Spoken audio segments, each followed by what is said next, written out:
Yo, what is up everybody? My name is Whitefire and welcome back to White's Wondrous Minecraft world. Now last episode we worked on the tree farm and today we're not going to be doing that.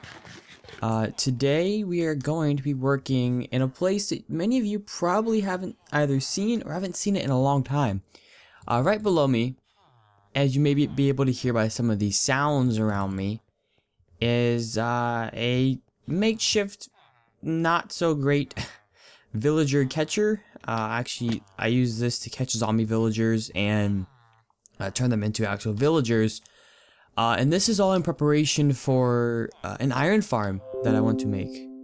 Yay for noises. But yeah, this is all in preparation for an iron farm that I would like to make. And I am ready, I think, to get some villager breeding done, as we don't have that many villagers. I think we have 5 or 6. But today I really do want to get a villager breeder set up, and if we can, I'll get the bare bones of the iron farm over at the spawn chunks set up. But I doubt we'll get to that. We'll probably just be doing villager breeding today. So before we actually do much with villagers, I have to set up a breeder. And I know a design that I've used in the past. If you were around when I was on Affinity SMP, you will recognize this design. Let's see this. Yeah, I should probably go put some of this stuff away. But this is an infinite villager breeder. Basically, it will spit out infinite numbers of villagers. There's no cap to it. And it's a design by a somewhat, I wouldn't say famous YouTuber, but it's a well-known YouTuber by the name of Impulse SV. You may know him, you may not know him, but I definitely like his content, and he made this really cool villager breeder that I definitely think is worth using, as I've used it all the times in the past. Let me see what other, we can take some of that. We can take some of that. Let me put that back. Okay, so I'm actually, I think, yeah, it's about to get nighttime, so I'm gonna go ahead and sleep, guys. And after I sleep, we're gonna go ahead and get to work on this villager breeder. Hopefully, I remember how to do all of it, but I may not. So we'll see. We'll see how well it goes. Anyways, guys, I'm going to go to sleep, and I'll be back in just a moment. Alrighty, everyone, I am back, and I think it's time that we get started. So, first we're gonna need dirt or grass on the ground in a 9x9 area. Which I can just put that wherever. I'm just gonna make the center right there. And put a water bucket right there. That's all I need there. Now we're gonna have to go 4 out. I'm gonna kill you so that you don't trample my crops. Yeah, we're gonna have to go 4 out now. And this is a villager breeder, like I said, it is infinite. And it's something I really like to use. It's my favorite design to use. So I definitely recommend it if you want an infinite villager breeder. We do not need that one. Okay. I'm gonna go ahead and fill this in. Then we're gonna be placing some, I'm gonna be using some carrots for the breeding material for the villagers. Because if you don't know, the way villagers breed, they throw food at each other. And it's kind of funny how that works. And once they throw food at each other, they have to get in the mood, as it is said, and then they're able to breed. So that is why I'm using carrots, because carrots don't have any excess things with it. Wheat has seeds and wheat. Potatoes have potatoes and like the rotten potatoes or something. But carrots just have carrots, and it's a lot easier for villagers to have only carrots in their inventories. But now we're going to go ahead and just place some glass around the edge. I'm going with regular glass. This isn't going to be the prettiest of things, but actually, you know what? No, I'm not just going to use glass. I'm going to use, after we take this out, I'm going to use probably polished andesite. I feel like that would be a better decision than just using glass all around, even though it'd be pretty easy just to use glass all around. I'm going to, come on, there we go. I have some polished andesite. I knew I might want to use this, so I brought this out, and yeah, that's actually gonna look pretty good, hopefully. Now we're gonna need to put villagers in here at some point, but that's not gonna be too difficult to do. I've done that sort of thing before, so I can't say that it'll be too difficult. So we're gonna go ahead and place glass all around this. I can probably contain this in a moment. That's really all the height it has to go. Now I'm gonna go ahead and put a roof on this after this, but now we actually don't need this or that. All we really need, we just need to dig this out like that, and water bucket. Bang, bang, bang, bang, bang.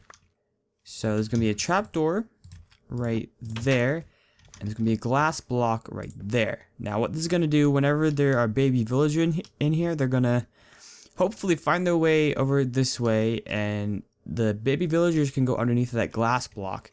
And they won't see this, so they'll just drop down right here. But the adult villagers will stay in here, so that way only the baby villagers go this way. And then we're gonna have a water bucket right there. Nothing too special. That's the basic premises of the villager breeder. It's nothing that really difficult to do. Now I'm not sure how this part goes right here. I'll have to go back at the tutorial and figure out what this is like. But yeah, I'll probably do that off camera as well, because I don't want to do it on camera. I'm not the best at that, but we can go ahead and put this roof on here. And the roof that I'm doing for this is I'm actually, let's do that. Yeah, it's gonna be glass all the way around here, all over the edge. Another layer of glass. I really do like, though, while using the default texture pack, that the glass actually connects. I love connected textures, so for some reason Faithful doesn't do that. I'm not sure why. But then, basically for lighting, as you see here, I have some glowstone. Oh, we forgot something in here. Just realized that. Okay, not bad. There's gonna be a carpet right there. That way villagers don't fall in. Let's go ahead and make our way out. But then the roof on here is going to be, so it's like that. And then glowstone. Glowstone. And we're doing the same pattern with 2 glass in between each glowstone. And this should provide plenty of light for the breeder here, for the villagers. Let's do that. Bang, bang. I think that's good. That seems to be good. Hopefully we have enough glass. Didn't think about that. I thought that we would have enough, but maybe. Gosh darn it! Why do I? Not fun. Okay, we'll take that out. Put glowstone in here. Yeah, it should just be too tall, right? I think this is right. Hopefully this is right. I don't want to have messed up already. So let's go like that and like that. 1, 2. Yep, that's right. Like that. Definitely right. Yep. That across. And it's looking good. It's looking good, guys. Then another thing that we can probably set up while I'm here, after we get this in. How does that look? Oh, we need glass right here. There we go. And right here. There we go. Perfect. Just take this out. Bang, bang, bang, bang. So our baby villagers are going to go out this side.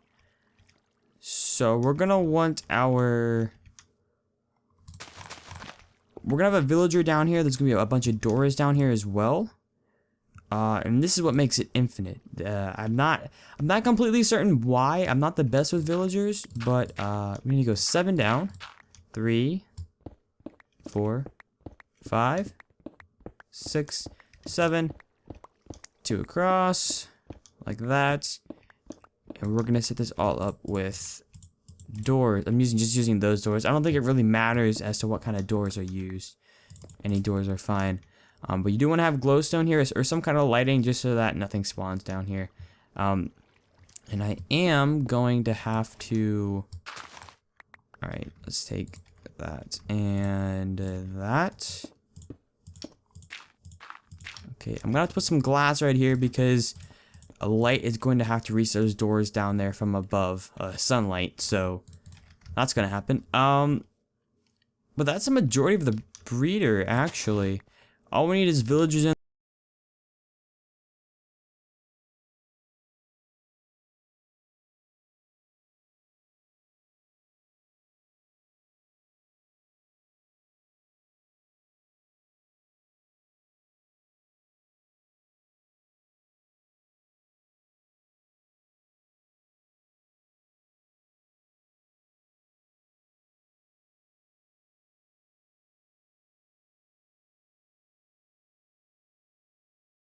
And do this part off camera as I'm not totally certain what needs to be done there. But I'm going to go ahead and do some stuff off camera, and I'll be back with you guys in just a moment. Alrighty, everyone. So, this looks a bit different from when we left off, doesn't it? It looks a lot different, actually. What I ended up doing is I don't know if this fully works yet, but I ended up creating this little tubing, I guess you could call it, with the baby villagers, as you see. This is where they will... Okay. This is where they will kind of wait until they grow up into adult villagers after they fall into that hole, which is down there. And when they grow up, they will go up into that water stream, which will push them this way. And this is the containment facility that I kind of just thought up and did for this. And I had to put this little barrier right here, because I'm thinking if I didn't have this here, then the villagers might be able to fall onto this space right there and get out. So I wouldn't want that to happen. So yeah, that's really it for how this works. A couple things though. This can turn it off and turn on the villagers. What this does, there's a fence gate right there. Right now it's on. If I close that fence gate, as soon as the baby villager grows up, it will suffocate and die. So that's the thing. And then down here is where the doors are. I think I showed this before. I did put villagers down there. There are villagers in here, and I don't know how effective this is being right now. It's supposed to produce one villager every 10 minutes. So if I AFK here for 2 hours, that's about 12 villagers. Yeah. So hopefully it works out just as it says it's supposed to. But we'll see. In the past, when I've used this in other places, it has worked out like that. So hopefully this one is the same. But that is going to do it for today's episode, guys. I'm not sure how long or short this is, but that is going to do it. I do have today's comment, which I'm going to go ahead and read off. So today's comment is from a user by the name of The Iron Boat Minecraft. This comment was on episode 69, now being featured on episode 70. And this person said, "This video was great. I really like the tree farm. It looks unique. When you use the default texture pack, it looks fine, and I think that you should keep it. On a side note, episode 100 is pretty far away, and don't start thinking about that yet. Thanks again for all of the great work you put in your series." Thank you for leaving a comment. And thank all of you so much for the comments. There were a lot of great comments as usual. But yeah, that one I picked because of the last part about talking about episode 100. Because for that one, I did say some stuff last episode that I thought about doing. For instance, maybe stopping this survival series and renaming and making a new one with a new name. Episode 100 by itself, I thought about doing either a world tour, world download. Oh, which brings me to another point. Episode 75, I'm going to be having a world download, just in case you guys want it.